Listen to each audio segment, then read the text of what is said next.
Anxious thoughts are like trying to catch your tail. Before, when I didn't know better, when I was still struggling with anxiety and I didn't know better, I was involving myself with thoughts. Like, I could have a very evil thought, a very scary thought. As you know, anxiety is gonna latch on your worst case scenario, something that you never wish, something that you don't wish to happen. That's what anxiety is gonna latch on.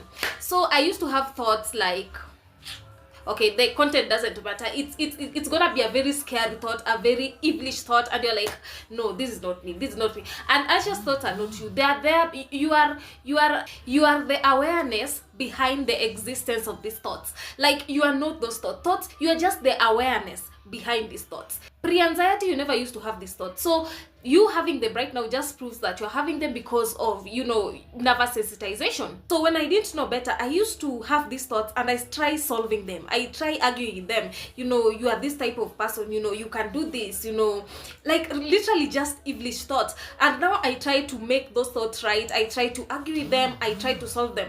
And have you noticed that the moment you argue with this thought, the moment you try to make them right, the moment you say, okay, you're trying to argue with this thought, no, I can't do such a thing, blah, blah, blah, another thought pops up. That's how anxiety works. You think you're done with this thought, you think you're done with this physical symptom, and another physical. Today you're dealing with dizziness, tomorrow you'll be dealing with, I don't know, earworms, the next day you'll be dealing with heart palpitations. When you were dealing with dizziness, you thought, okay, I'm done. The next day is another symptom, the next day. This is because you are always trying to solve them. The same with thoughts.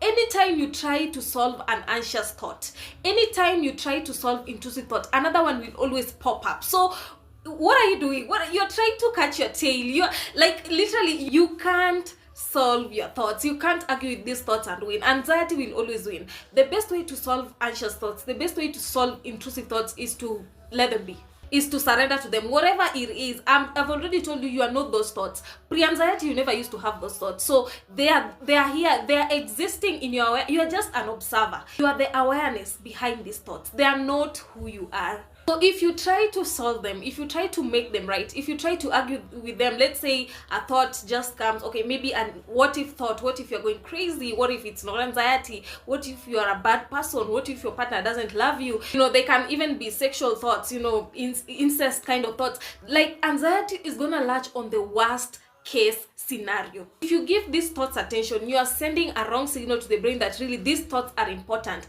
And because your brain sees that these are the thoughts that are important, you're engaging with them, it sends more of those thoughts. I hope you're getting what I'm saying. So the best way to solve the intrusive thoughts, the best way to solve the thoughts that you don't want, is to let them be. Just say maybe or maybe not. Like, literally acknowledge them and let them be. Whatever, if they keep knocking, it's like a visit.